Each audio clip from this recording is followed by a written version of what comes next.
बिस्मिल्लाहिर्रहमानिर्रहीम। लंग्स और नोज या ओरल कैविटी के जरिए जो गैसेस का एक्सचेंज हो रहा है या इनहेलेशन एक्सहेलेशन का प्रोसेस है वो हम पढ़ चुके हैं। अब ये कि बिल्कुल छोटी सतह पर जो गैसेस का एक्सचेंज है वो कैसे हो रहा है, ये कि केमिकली अगर हम उसको डिस्कस करना चाहते हैं या देखना चाहते हैं कि वो कौन से केमिकल रिएक्शंस हो रहे हैं जिसके जरिए से ऑक्सीजन और कार्बन डाइऑक्साइड का ऑक्सीजन और कार्बन डाइऑक्साइड का एक्सचेंज हो रहा है या उसकी ट्रांसपोर्ट हो रही है, तो उसका मैकेनिज्म क्या है। तो एक तो हम मैकेनिज्म समझ लेंगे किसका, एक हम मैकेनिज्म समझ लेंगे ऑक्सीजन की एक्सचेंज का, कि ऑक्सीजन की ट्रांसपोर्ट के मींस क्या है, वो जराए कौन से हैं जिसके जरिए ऑक्सीजन का एक्सचेंज हो रहा है। या दूसरा आप ट्रांसपोर्ट के लिए किस चीज का है, कार्बन डाइऑक्साइड का है। तो कार्बन डाइऑक्साइड की ट्रांसपोर्ट के मींस क्या है, कार्बन डाइऑक्साइड की ट्रांसपोर्ट किस तरह से हो रही है। ऑक्सीजन की ट्रांसपोर्ट होती है सिर्फ दो तरीकों से, ऑक्सीजन की ट्रांसपोर्ट हो रही है सिर्फ क्या, दो तरीकों से। मेजर ट्रांसपोर्ट ऑफ ऑक्सीजन या बड़ी ऑक्सीजन की जो ट्रांसपोर्ट है 97%, कितनी 97% आप कह लें, अगर इंटरनेशनल बुक्स देख लें तो 98.5% लिखा हुआ है। वो एक्सचेंज हो रही है एक प्रोटीन के जरिए जिस प्रोटीन का नाम हेमोग्लोबिन है। ये प्रोटीन किसके अंदर मौजूद होता है, ब्लड के अंदर मौजूद होता है। किसमें मौजूद होता है, ब्लड के अंदर मौजूद होता है। आयरन कंटेनिंग प्रोटीन है जो कि 576 अमीनो एसिड से बनता है, और ये प्रोटीन ही वो वजह है जो कि रेड ब्लड सेल को या खून को सुर्ख कलर दे रही है। सो हेमोग्लोबिन 97% कह लें आपके कोर्स के मुताबिक, यानी कि 98.5% कह लें ट्रांसपोर्ट ऑफ ऑक्सीजन करता है। जो उसके अलावा ऑक्सीजन है यानी बहुत थोड़ा प्रोपोर्शन बन जाता है, बाकी 1.3 से 1.5% या आप कह लें कि 3%, तो उसका एक्सचेंज होता है डिफ्यूजन के जरिए। किसके जरिए, डिफ्यूजन। अब ये डिफ्यूजन कैसे होगा, तो ये डिफ्यूजन ब्लड प्लाज्मा के अंदर होता है। किसके अंदर होता है, ब्लड प्लाज्मा के अंदर होता है। दूसरी चीज जिसकी या दूसरा गैस जिसकी ट्रांसपोर्ट हो रही है वो क्या है, तो दैट इज कार्बन डाइऑक्साइड। वो क्या है, कार्बन डाइऑक्साइड। कार्बन डाइऑक्साइड का एक्सचेंज बड़ी सतह पर होता है bye formation of bicarbonate ions. सही, यानी कार्बन डाइऑक्साइड वाटर के साथ रिएक्ट करता है। कार्बन डाइऑक्साइड किसके साथ रिएक्ट करता है, वाटर के साथ रिएक्ट करके पहले कार्बोनिक एसिड बनाता है, और कार्बोनिक एसिड के बाद वो क्या बनाता है, बाइकार्बोनेट आयंस बनाता है। ये रिएक्शन क्या होता है, ये रिएक्शन दो डायरेक्शंस के अंदर होता है। ये रिएक्शन क्या होता है, दो डायरेक्शंस के अंदर, फॉरवर्ड और बैकवर्ड डायरेक्शन, दोनों डायरेक्शन में होता है, यानी रिवर्सिबल रिएक्शन है। एक फॉरवर्ड डायरेक्शन में रिएक्शन उस वक्त होता है जब क्या होता है, जब बॉडी टिश्यूज से क्या है, जब बॉडी टिश्यूज से कार्बन डाइऑक्साइड आता है खून में। और बैकवर्ड डायरेक्शन में उस वक्त होता है जब कार्बन डाइऑक्साइड को उतारना होता है, अनलोड करना होता है किसके अंदर, एल्विलाई के अंदर। किसके अंदर, एल्विलाई के अंदर। दूसरा जो मीन है कार्बन डाइऑक्साइड के एक्सचेंज का वो क्या है, तो कार्बन डाइऑक्साइड के एक्सचेंज का जो दूसरा मीन है दैट इज हेमोग्लोबिन। और हेमोग्लोबिन के साथ बैक वक्त 4 ऑक्सीजन मॉलिक्यूल्स बॉन्ड बनाते हैं। हेमोग्लोबिन के साथ बैक वक्त 4 ऑक्सीजन मॉलिक्यूल्स बॉन्ड बनाते हैं, लेकिन कार्बन डाइऑक्साइड सिर्फ एक कार्बन डाइऑक्साइड हेमोग्लोबिन के साथ बॉन्ड बनाता है जिसको हम कार्बामिनो हेमोग्लोबिन कहते हैं। क्या कहते हैं, carbamino haemoglobin. So carbon dioxide की ट्रांसपोर्ट 70% किसके जरिए, बाइकार्बोनेट आयंस के जरिए। इसी तरह उसकी ट्रांसपोर्ट 23% कितनी, दूसरे नंबर पे 23% होती है हेमोग्लोबिन के जरिए, और तीसरे नंबर पे 7% होती है प्लाज्मा के जरिए, यानी ब्लड का वो हिस्सा जिसमें कोई लिविंग सेल नहीं है या जिसका ज्यादातर हिस्सा मुश्तमिल होता है पानी पर, वाटर पर मुश्तमिल होता है, तो उसके अंदर कार्बन डाइऑक्साइड डिफ्यूज हो जाता है। यानी कार्बन डाइऑक्साइड ब्लड प्लाज्मा में आसानी से डिफ्यूज होता है, ऑक्सीजन इतनी आसानी से डिफ्यूज नहीं होता। इसलिए ऑक्सीजन जो है 1.5 से 3% और कार्बन डाइऑक्साइड जो है वो 7% ट्रांसपोर्ट होता है by means of diffusion into the blood plasma, by means of diffusion into the blood plasma. तो पहले हम मीन स्टडी कर लेते हैं। अच्छा, हेमोग्लोबिन क्या है, तो हेमोग्लोबिन एक क्वाटर्नरी स्ट्रक्चर का प्रोटीन है। Haemoglobin is a quaternary structured globular protein, यानी 3 डायमेंशनल शेप होती है या ग्लोबुलर शेप होती है। और इसके अंदर क्या है, 576 अमाइनो एसिड्स हैं। कितने अमाइनो एसिड्स हैं? 576 अमाइनो एसिड्स हैं। 4 पॉलीपेप्टाइड चेन्स हैं इसके अंदर, 4 polypeptide chains, 4 polypeptide chains are present in the haemoglobin. अब इस हेमोग्लोबिन के अंदर 4 पॉलीपेप्टाइड चेन है और हर पॉलीपेप्टाइड चेन के साथ एक ऐसा स्ट्रक्चर है जिसको हम पोरफायरिन रिंग कहते हैं। क्या कहते हैं? Which is called as porphyrin ring। अब पोरफायरिन रिंग में 4 पायरोल रिंग्स होती है। 4 क्या होते हैं? पायरोल रिंग्स होते हैं और इसके दरमियान एक आयरन है। इसके दरमियान क्या है? एक आयरन है। अब इस आयरन के साथ क्या है? इस आयरन के साथ ऑक्सीजन बॉन्ड बनाता है। कौन बॉन्ड बनाता है? ऑक्सीजन बॉन्ड बनाता है। तो हमने कहा 4 पॉलीपेप्टाइड चेन है। 4 पॉलीपेप्टाइड चेन का मतलब ये है कि हर एक, गौर से सुने, हर एक चेन के अंदर ये जो स्ट्रक्चर है जिसको हम क्या कहते हैं? जिसको हम पोरफायरिन रिंग कहते हैं। जिसको हम क्या कहते हैं? Porphyrin ring. तो ये पोरफायरिन रिंग जो है ये कितने हैं? ये पोरफायरिन रिंग जो है ये भी 4 है। किसके अंदर? हेमोग्लोबिन में। तो एक पोरफायरिन रिंग के साथ एक ऑक्सीजन, 4 पोरफायरिन रिंग्स के साथ 4 ऑक्सीजन बॉन्ड बनेंगे। तो मतलब ये हुआ कि एक हेमोग्लोबिन के साथ कितने ऑक्सीजन मिल सकते हैं? तो देखिए 4 oxygen molecules they bond with haemoglobin. ये हेमोग्लोबिन के साथ बॉन्ड बनाते हैं। दरमियान में एंजाइम है कार्बोनिक एनहाइड्रेज और ये कंपाउंड बनाते हैं जिसको ऑक्सी हेमोग्लोबिन कहते हैं। क्या कहते हैं? Oxy haemoglobin. अब इस कंपाउंड का नाम क्या है? इस कंपाउंड का नाम है ऑक्सी हेमोग्लोबिन।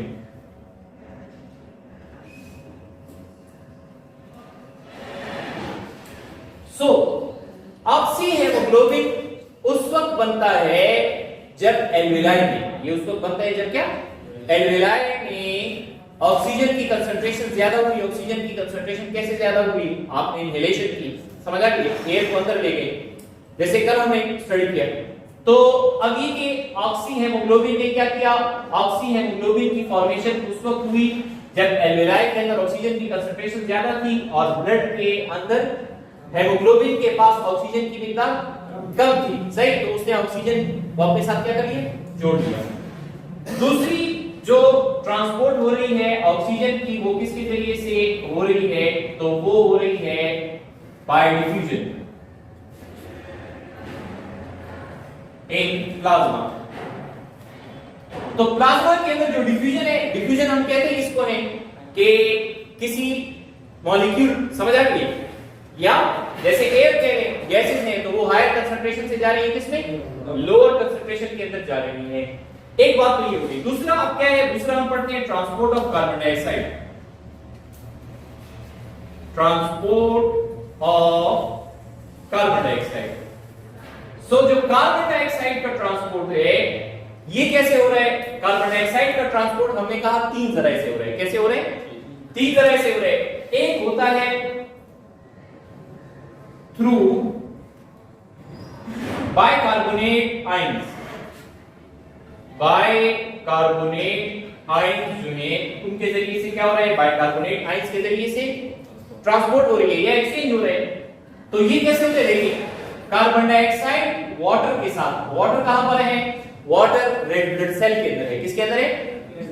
उसके साथ मिलकर क्या बनाता है? उसके साथ मिलकर यहां पर भी एंजाइम कार्बोनिक एनहाइड्रेज पहले एक एसिड बनाता है जिस एसिड को हम क्या कहते हैं? जिसको हम कार्बोनिक एसिड कहते हैं। क्या कहते हैं? Carbonic acid. कार्बोनिक एसिड जो है ये क्या है? कार्बोनिक एसिड ये डिसोसिएट हो जाता है, यानी ये 2 हिस्सों में तकसीम हो जाता है। इससे क्या क्या बनता है? एक इससे बनता है बाइकार्बोनेट और साथ में हाइड्रोजन आयन बन जाता है। क्या बन जाता है? Hydrogen ion. ये रिएक्शन इस डायरेक्शन में भी होता है और ये रिएक्शन बैकवर्ड डायरेक्शन के अंदर भी होता है। कब कैसे होता है वो डायग्राम में इंशाल्लाह डिटेल के साथ हम डिस्कस करेंगे। दूसरा जो एक्सचेंज हो रहा है कार्बन डाइऑक्साइड का वो किसके जरिए से हो रहा है? हेमोग्लोबिन के जरिए से हो रहा है, बाय हेमोग्लोबिन।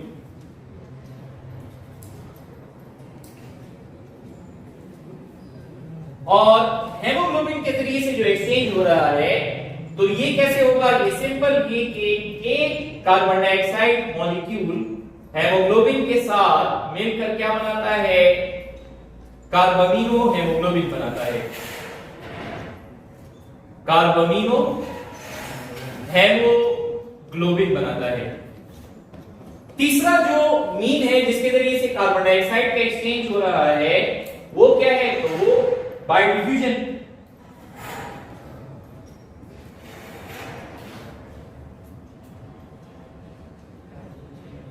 डिफ्यूजन के जरिए से गैसेस का या कार्बन डाइऑक्साइड का एक्सचेंज हो रहा है। तो 3 जराए कार्बन डाइऑक्साइड के और 2 मीन जो है ये किसके हैं, ऑक्सीजन के हैं। अब ये सेलुलर लेवल पर या ये कि लंग्स के अंदर ये प्रोसेस किस तरह से होता है तो उसको इंशाल्लाह डायग्राम के जरिए से समझते हैं। मींस के बाद अब ये कि जो रिएक्शन का मैकेनिज्म है वो किस तरीके से होगा, जो रिएक्शन का मैकेनिज्म है वो क्या है, किस तरीके से होगा। कल हमने इसका सही पढ़ा था, आप डिटेल में इसको स्टडी करते हैं। पहली बात ये नोट कर लें कि हम ये पढ़ेंगे कि जो हेमोग्लोबिन है, जो क्या है, हेमोग्लोबिन। तो हेमोग्लोबिन की जो एफिनिटी है, एफिनिटी का मतलब, एफिनिटी किसको कहते हैं, लव या अफेक्शन को कहते हैं, यानी कशिश को कह रहे हैं। तो हेमोग्लोबिन क्या है, हेमोग्लोबिन की कशिश ऑक्सीजन के लिए ज्यादा है। लेकिन अगर ऑक्सीजन की कंसंट्रेशन क्या होती है, कम होती है, या कोई और ऐसी चीज आ जाती है जो ऑक्सीजन की कशिश हेमोग्लोबिन के मुकाबले में, किसके मुकाबले में, हेमोग्लोबिन के मुकाबले में ऑक्सीजन की कशिश क्या करता है, ज्यादा रखता है। जैसे मसल्स में मायोग्लोबिन होता है, मसल्स में क्या होता है, मायोग्लोबिन होता है, समझ आ गई। तो फिर हेमोग्लोबिन क्या करेगा, हेमोग्लोबिन ऑक्सीजन छोड़ देगा और उससे हेमोग्लोबिन से जब ऑक्सीजन चला गया तो कौन ले लेगा, मायोग्लोबिन ले लेगा। और ये कहां पर होता है, मसल्स के अंदर होता है। किसके अंदर होता है, मसल्स के।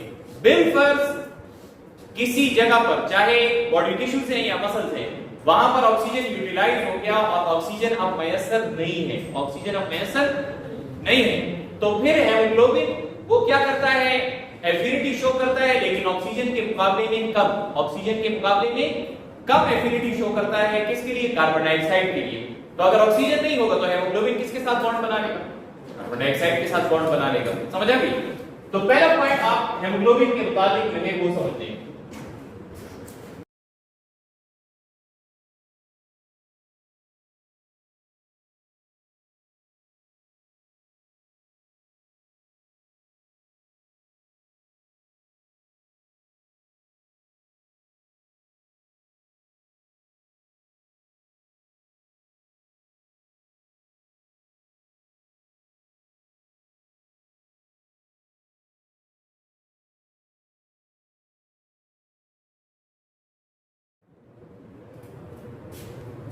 अच्छा देखिए इसको समझिए, हेमोग्लोबिन जो है क्या बनाता है, ऑक्सी हेमोग्लोबिन बनाता है। क्या बनाता है, ऑक्सी हेमोग्लोबिन। ये ऑक्सी हेमोग्लोबिन को कहां पर बनाता है, एल्वेलाई के अंदर बनाता है। किसके अंदर बनाता है, एल्वेलाई जो है उसके अंदर बनाता है।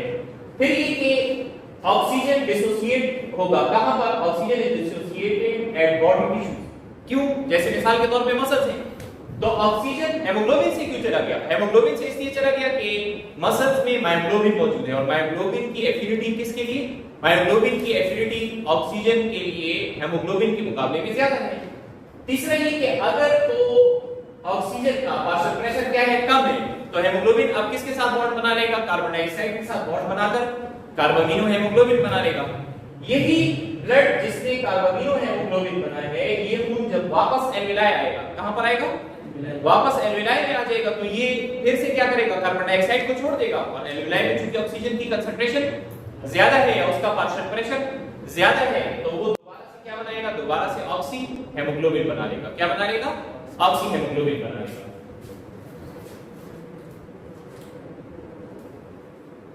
अच्छा अगला फर्क साथ में क्या नोट करते हैं, अगला फर्क ये नोट करते हैं कि जब हम डिफ्यूजन की बात करते हैं, किसकी बात करते हैं, डिफ्यूजन। तो डिफ्यूजन जो कि प्लाज्मा में हो रही है, चाहे ऑक्सीजन की हो चाहे कार्बन डाइऑक्साइड की हो, चाहे ऑक्सीजन की हो चाहे क्या हो कार्बन डाइऑक्साइड की हो, ये ग्रेडियंट पर डिपेंड करता है। किस पर डिपेंड करता है, ग्रेडियंट पर, यानी हायर कंसंट्रेशन से लोअर कंसंट्रेशन। जहां कार्बन डाइऑक्साइड की कंसंट्रेशन ज्यादा होगी वो किस तरफ जाएगा, जहां कार्बन डाइऑक्साइड की कंसंट्रेशन कम होगी। इसी तरह जहां ऑक्सीजन की कंसंट्रेशन ज्यादा होगी वो कहां पर जाएगा, जहां ऑक्सीजन की कंसंट्रेशन कम होगी। ये सिंपली डिपेंड करता है किस पर, ग्रेडियंट पर। ग्रेडियंट से मुराद क्या है कि एक तरफ कंसंट्रेशन ज्यादा और दूसरी तरफ कंसंट्रेशन कम है।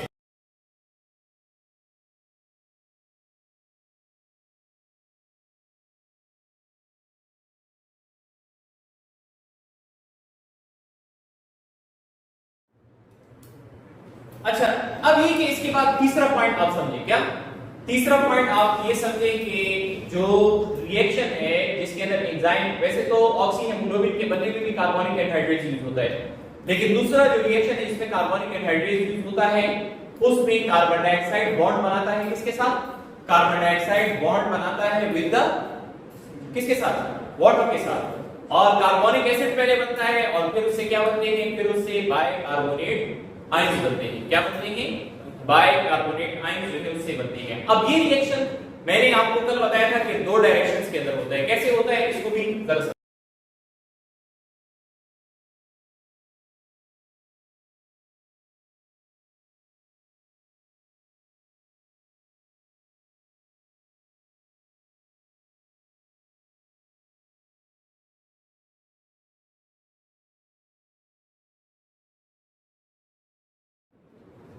अच्छा जी, इसको अब समझे। देखिए ये रिएक्शन है, कार्बन डाइऑक्साइड के साथ वाटर मिला तो इसने क्या बनाया? इसने कार्बोनिक एसिड बनाया। कार्बोनिक एसिड के साथ उसमें उसकी डिसोसिएशन हो गई into bicarbonate ion and hydrogen ion. Enzyme कौन सा यूज हुआ है? Carbonic anhydride. ये रिएक्शन इस डायरेक्शन में, ये रिएक्शन इस डायरेक्शन में उस वक्त होगा जब क्या है, जब मिसाल के तौर पे आपके सामने यहां पर ये इन जगहों पर क्या है, बॉडी टिश्यूज से कार्बन डाइऑक्साइड आ रहा है किसमें? आरबीसी में। बॉडी टिश्यूज से कार्बन डाइऑक्साइड आ रहा है किसमें? आरबीसी के अंदर आ रहा है, तो उस वक्त ये रिएक्शन इस डायरेक्शन के अंदर होगा। समझ आ गई? दूसरे नंबर पे ये कि रिएक्शन बैकवर्ड डायरेक्शन में होगा। सो अनलोडिंग ऑफ कार्बन डाइऑक्साइड, ये अनलोडिंग कहां पर होगी? तो ये अनलोडिंग यहां एल्वेओलस पे होगी। कहां पर होगी? एल्वेओलस जो है इसके अंदर होगी, यानी डीऑक्सीजनेटेड ब्लड से कार्बन डाइऑक्साइड आ जाएगा किसमें? एल्वेलाई में आ जाएगा। और एल्वेलाई में हम इसको क्या कर देंगे? एक्सहेल कर देंगे। क्या कर देंगे? हम इसको एक्सहेल कर देंगे। तो ये तीन बड़ी बातें आप जो है रिएक्शंस के हवाले से समझ लें, अंडरस्टैंड कर लें। अब उसके बाद अगली चीज जो आपने समझनी है वो ये कि ब्लड की सर्कुलेशन दो है, एक पल्मोनरी सर्किट है और दूसरा सिस्टेमिक सर्किट है। ये जो पल्मोनरी सर्किट है ये प्योरली है हार्ट और लंग्स के दरमियान। प्योरली है हार्ट और किसके दरमियान? लंग्स के दरमियान। यानी हार्ट के क्या, हार्ट के जो राइट वेंट्रिकल है उससे आ रही है क्या? पल्मोनरी आर्टरी आ रही है। क्या आ रही है? Pulmonary artery. ये वाहिद आर्टरी है जिसमें डीऑक्सीजनेटेड ब्लड होता है। सो पल्मोनरी आर्टरी आगे तकसीम हो जाती है right pulmonary artery, left pulmonary artery में। Right pulmonary artery right lung की तरफ जाती है और लेफ्ट लंग की तरफ जाती है। ये इस टॉपिक को समझाने के लिए हमने इस तरह से बनाया है। बाकी ये जो काम है वो लेफ्ट लंग में भी हो रहा है और राइट लंग दोनों के अंदर हो रहा है। लेकिन ये कि इस स्कीमेटिक या डायग्राम को समझाने के लिए हमने उस लंग को क्या कर दिया? रिड्यूस कर दिया और इसको बड़ा इसलिए बनाया ताकि आपको समझाएं कि यहाँ एल्वेलाई में क्या काम हो रहा है। सो लंग्स के अंदर क्या काम हो रहा है? लंग्स के अंदर गैसेस एक्सचेंज हो रहे हैं। लंग्स के अंदर क्या हो रहा है? गैसेस का एक्सचेंज हो रहा है। यानी यहां से क्या आएगा? यहां पल्मोनरी आर्टरी के जरिए से डीऑक्सीजनेटेड ब्लड आएगा, वो कार्बन डाइऑक्साइड छोड़ देगा।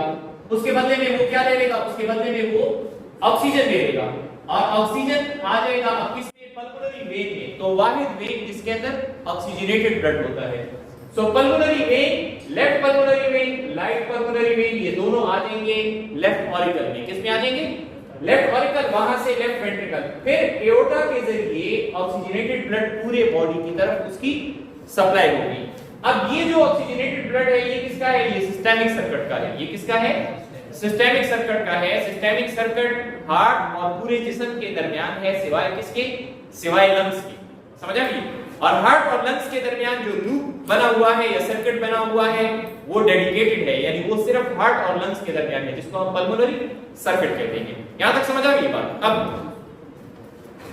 ऑक्सीजनेटेड ब्लड का मतलब क्या होगा? ऑक्सीजनेटेड ब्लड का मतलब क्या होगा? तो इसको जरा गौर से समझिए कि ऑक्सीजनेटेड ब्लड का मतलब क्या है। ऑक्सीजनेटेड ब्लड का मतलब ये होता है कि इसमें ऑक्सीजन की कंसंट्रेशन ज्यादा होगी। अब यहां पर हम कंसंट्रेशन को क्या करते हैं, यहां पर हम कंसंट्रेशन को मेजर करेंगे पार्शियल प्रेशर में। किस पे मेजर करेंगे, पार्शियल प्रेशर में। और पार्शियल प्रेशर हम लिखते हैं कैसे, ऑक्सीजन का पार्शियल प्रेशर हम लिखते हैं PO2, कार्बन डाइऑक्साइड का पार्शियल प्रेशर हम लिखते हैं PCO2। तो ऑक्सीजन का जो पार्शियल प्रेशर होगा, ऑक्सीजन का जो क्या होगा, पार्शियल प्रेशर होगा ऑक्सीजनेटेड ब्लड में, अगर आइडियल कंडीशन है, अगर क्या है आइडियल कंडीशन है, तो वो होगी 100 mm ऑफ Hg। कितनी होगी, 100 mm ऑफ Hg। ये ऑक्सीजन का पार्शियल प्रेशर होगा, मतलब ये किसमें ऑक्सीजन की कंसंट्रेशन ज्यादा है। कैसे पता लगी, तो दूसरी कंसंट्रेशन, मिसाल के तौर पे कार्बन डाइऑक्साइड का जो पार्शियल प्रेशर है वो होता है 40 mm ऑफ Hg। समझ आ गई। तो जाहिर सी बात है कार्बन डाइऑक्साइड के मुकाबले में ऑक्सीजन का क्या है, कार्बन डाइऑक्साइड के मुकाबले में ऑक्सीजन की कंसंट्रेशन क्या होगी, ज्यादा होगी। अब इसका उलट क्या होगा, डीऑक्सीजनेटेड ब्लड, इसका उलट क्या होगा, डीऑक्सीजनेटेड। तो पूरे जिस्म से जो खून हार्ट की तरफ वापस आ रहा है, किस में आ रहा है, वेना केवा के थ्रू आ रहा है, उसको हम डीऑक्सीजनेटेड ब्लड कहते हैं। ये जो डीऑक्सीजनेटेड ब्लड होगा, इसमें ऑक्सीजन का पार्शियल प्रेशर, किसका पार्शियल प्रेशर, ऑक्सीजन का पार्शियल प्रेशर एवरेज, क्या एवरेज, ठीक है ना। ये डिपेंड करता है कि आप बैठे हुए हैं, आप चल रहे हैं, आप दौड़ रहे हैं, तो तीनों हालतों में जो पार्शियल प्रेशर है वो एक जैसा नहीं होगा। मसलन आप दौड़ रहे हैं और तेज एक्सरसाइज कर रहे हैं, तो ऑक्सीजन का पार्शियल प्रेशर बहुत कम होगा, ऑक्सीजन का पार्शियल प्रेशर क्या होगा, बहुत कम होगा, 20 mm ऑफ Hg होगा। समझ आ गई। लेकिन इसका जो एवरेज है तो वो कितना है, इसका जो एवरेज है that is 40 mm of Hg।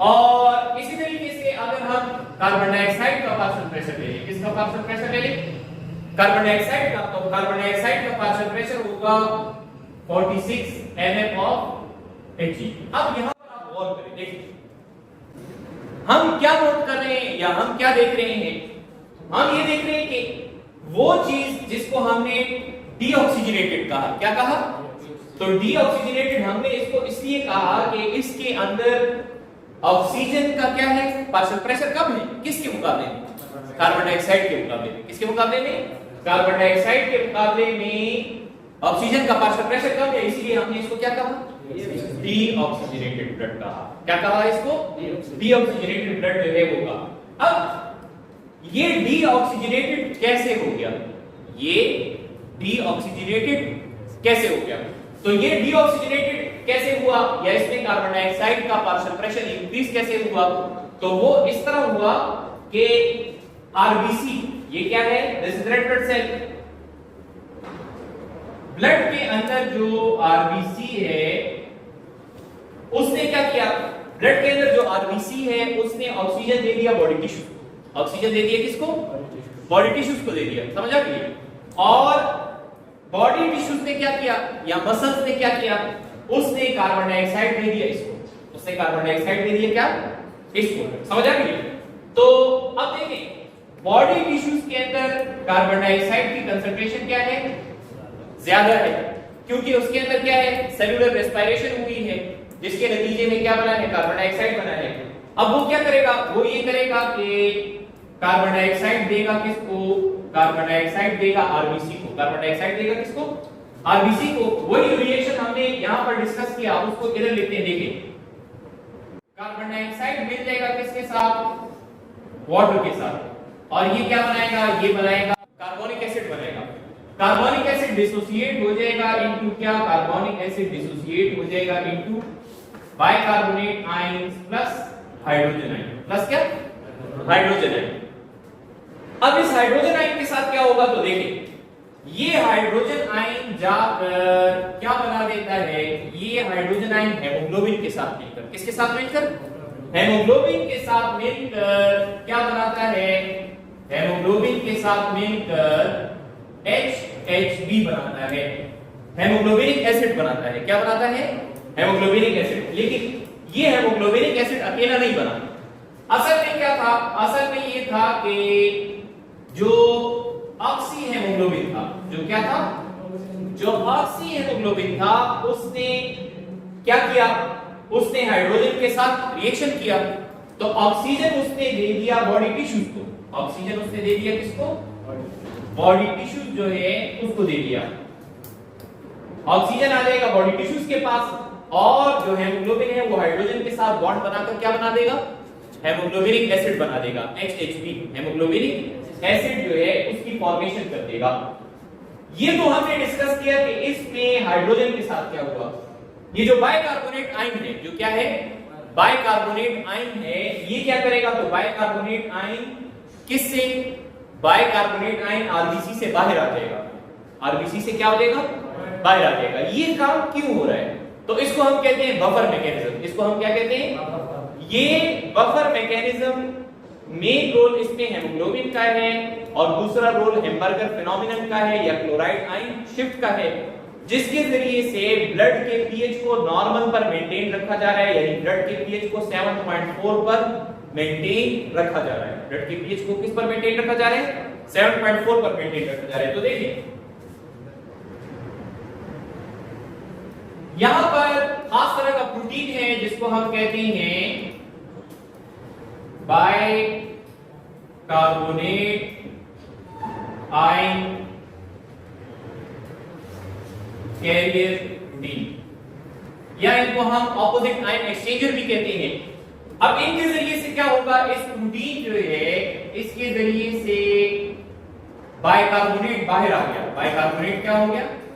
बाहर आ गया। किसमें? प्लाज्मा में। किसमें आ गया? प्लाज्मा में ये रिएक्ट करता है सोडियम के साथ। प्लाज्मा में रिएक्ट करता है किसके साथ? सोडियम के साथ रिएक्ट करके सोडियम बाइकार्बोनेट बनाता है। क्या बनाता है? Sodium bicarbonate. इसके बदले में क्लोराइड आयन आरबीसी के अंदर आ जाएगा। क्लोराइड आयन किसमें आ जाएगा? आरबीसी के अंदर आ जाएगा और ये क्लोराइड आयन जो है ये पोटेशियम के साथ मिलकर पोटेशियम क्लोराइड बनाएगा। क्या बनाएगा? तो तीन काम हुए। कितने? तीन काम। एक ये कि हेमोग्लोबिनिक एसिड बना, दूसरा ये कि सोडियम बाइकार्बोनेट बना और तीसरा ये कि पोटेशियम क्लोराइड बना। अब ये तीन काम दो फैक्टर्स की वजह से हुए। एक फैक्टर हेमोग्लोबिन और दूसरा फैक्टर हेम्बर्गर्स फिनोमिनन या क्लोराइड आयंस शिफ्ट मैकेनिज्म। इसका फायदा क्या है? तो इसका फायदा ये है कि ब्लड का पीएच क्या है? इस बफर मैकेनिज्म की वजह से ब्लड का पीएच नॉर्मल पर मेंटेन है। तो दोनों चीजें हमने पढ़ी कि ऑक्सीजन जो है बॉडी टिश्यूज में कैसे आ गया और कार्बन डाइऑक्साइड यहां से इधर कैसे चला गया। नंबर 1। नंबर 2, दोबारा वही बात कि अगर बॉडी टिश्यूज को ऑक्सीजन की जरूरत ज्यादा है तो हेमोग्लोबिन क्या करेगा? हेमोग्लोबिन ऑक्सीजन छोड़ देगा और वो किसको अपने साथ जोड़ लेगा? कार्बन डाइऑक्साइड को अपने साथ जोड़ लेगा, कार्बोमिनो हेमोग्लोबिन बनाएगा। तो दूसरा जो काम होगा वो क्या है? दूसरा जो काम है वो ये होता है कि haemoglobin binds to carbon dioxide to form HbCO2, carbamino haemoglobin बना देगा। क्या बना देगा? अगली चीज जो कि हमने डिस्कस करनी है वो क्या है? तो वो ये है कि इधर जो ब्लड है इसमें ब्लड प्लाज्मा में क्या? ब्लड प्लाज्मा में ऑक्सीजन की कंसंट्रेशन ज्यादा है, तो ये ऑक्सीजन की हाई कंसंट्रेशन जो कि ब्लड प्लाज्मा में है, यहां से ऑक्सीजन डिफ्यूज हो जाएगा किसमें? बॉडी टिश्यूज में आ जाएगा। सही। तो ये डिफ्यूजन के तरीके से जो कि बहुत थोड़ी सी परसेंटेज है। इसी तरह अगर हम ये कहते हैं कि 70%, कितना? 70% एक्सचेंज हो रहा है बाइकार्बोनेट आयंस के जरिए से। समझ आ गई? या हम ये कहते हैं मजीद के 20 to 23% एक्सचेंज हो रहा है किसके जरिए? हेमोग्लोबिन के जरिए। तो अगला क्या होगा? ये बॉडी टिश्यूज के अंदर कार्बन डाइऑक्साइड की कंसंट्रेशन ज्यादा है। बॉडी टिश्यूज में कार्बन डाइऑक्साइड की कंसंट्रेशन क्या है? ज्यादा है। तो ये हाई कंसंट्रेशन से कार्बन डाइऑक्साइड आ जाएगा किसमें? ब्लड प्लाज्मा में आ जाएगा। वही बात जो पहले हमने डिस्कस की कि diffusion of both carbon dioxide and oxygen alveolus में भी और कैपिलरी बेड। ये क्या है? इसको कैपिलरी बेड कहते हैं। तो यहां पर कंसंट्रेशन ग्रेडियंट यानी हायर कंसंट्रेशन से लोअर कंसंट्रेशन की तरफ जाएगा। इधर प्लाज्मा में ऑक्सीजन की कंसंट्रेशन ज्यादा थी, वहां से आगे बॉडी टिश्यूज में। यहां बॉडी टिश्यूज में कार्बन डाइऑक्साइड की कंसंट्रेशन ज्यादा थी, तो वहां से कार्बन डाइऑक्साइड आ गया किसमें? ब्लड प्लाज्मा में। अब यही ब्लड जाता है डीऑक्सीजनेटेड किसमें? हार्ट में। और हार्ट इस डीऑक्सीजनेटेड ब्लड को ले जाता है किधर, हार्ट इस डीऑक्सीजनेटेड ब्लड को ले आता है एल्वेलाई के पास। किसके पास ले आता है? एल्वेलाई जो है उसके पास ले आता है। अब यहां पर क्या होगा, तो यहां और से आपने देखना है। देखिए एक तो काम क्या हुआ, एक तो काम ये होगा कि ये जो रिएक्शन है ये बैकवर्ड डायरेक्शन में होगा। ये जो रिएक्शन है ये क्या होगा, बैकवर्ड डायरेक्शन में होगा। समझ आ गई? या उससे पहले ये ले लें कि यहां से कार्बन डाइऑक्साइड इसमें आ गए थे, तो ब्लड प्लाज्मा में कार्बन डाइऑक्साइड की कंसंट्रेशन क्या है? ब्लड प्लाज्मा में कार्बन डाइऑक्साइड की कंसंट्रेशन हाई है और एल्वेलाई में कम है, तो यहां से कार्बन डाइऑक्साइड किधर आ जाएगा, यहां से कार्बन डाइऑक्साइड आ जाएगा एल्वेओलस में आ जाएगा। दूसरा काम ये होगा कि मिसाल के तौर पे जो कार्बामिनो हेमोग्लोबिन है, जो क्या है कार्बामिनो हेमोग्लोबिन, ये क्या चीज हमने बनाई है, दिस इज आरबीसी। ये क्या होंगे, वैसे तो मिलियंस ऑफ आरबीसी होंगे, लेकिन हमने यहां समझने के लिए एक बनाए हैं। तो haemoglobin has high affinity for क्या, haemoglobin has high affinity for oxygen. तो एल्वेलाई में ऑक्सीजन वैसे भी ज्यादा है, तो अब वो क्या कर देगा, वो कार्बन डाइऑक्साइड को छोड़ देगा। किसको छोड़ देगा? कार्बन डाइऑक्साइड को छोड़ देगा और ऑक्सीजन को ले लेगा। किसको ले लेगा? ऑक्सीजन को ले लेगा। तो ये हेमोग्लोबिन क्या बना लेगा, ये हेमोग्लोबिन जो है ऑक्सी हेमोग्लोबिन बना लेगा। क्या बना लेगा? ऑक्सी हेमोग्लोबिन बनाएगा। अब इधर देखिए haemoglobin forms Hb4O2 at alveoli, जो पॉइंट हमने स्टार्ट में लिखा था कि ये ऑक्सी हेमोग्लोबिन किधर बनाता है। दूसरा काम क्या है, दूसरा काम ये होगा कि इसी तरीके से जो हेमोग्लोबिनिक एसिड बना था, क्या बना था?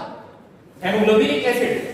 तो हेमोग्लोबिनिक एसिड भी क्या करेगा, हेमोग्लोबिनिक एसिड से भी हाइड्रोजन आयन चला जाएगा। इससे क्या हो जाएगा, हाइड्रोजन आयन इससे चला जाएगा।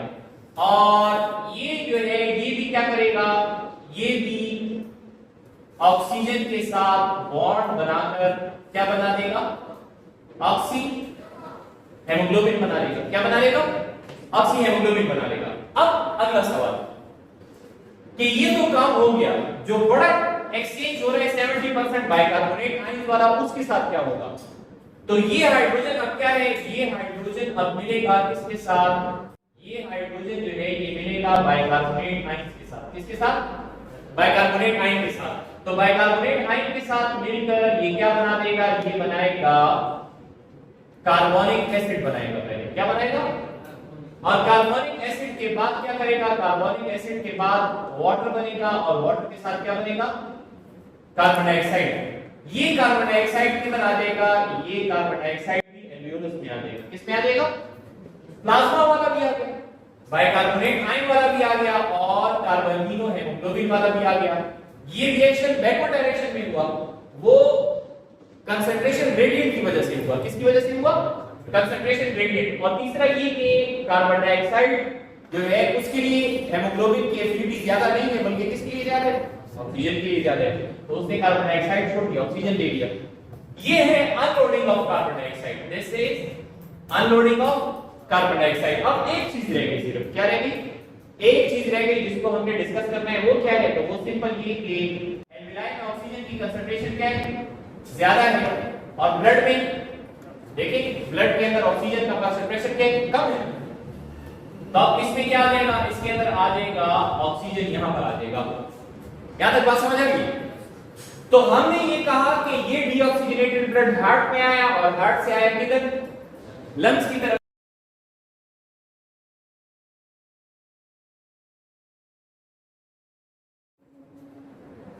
लंग्स में इस पॉइंट पर क्या था, वही चीज जो हमने वहां पर लिखी है, वही चीज जो हमने कहां पर लिखी, यहां पर। यानी ये हार्ट में आया, दरमियान में कोई मेजर इफेक्ट नहीं हुआ। लंग्स ऑक्सीजन का पार्शियल प्रेशर था 40 mm ऑफ Hg। अब ये क्या है, हेमोग्लोबिन ने ऑक्सीजन ले लिया, डिफ्यूजन भी हो गई, तो ऑक्सीजन का पार्शियल प्रेशर कितना हो जाएगा, ऑक्सीजन का पार्शियल प्रेशर हो जाएगा 100 mm ऑफ मर्क्यूरी। समझ आ गई?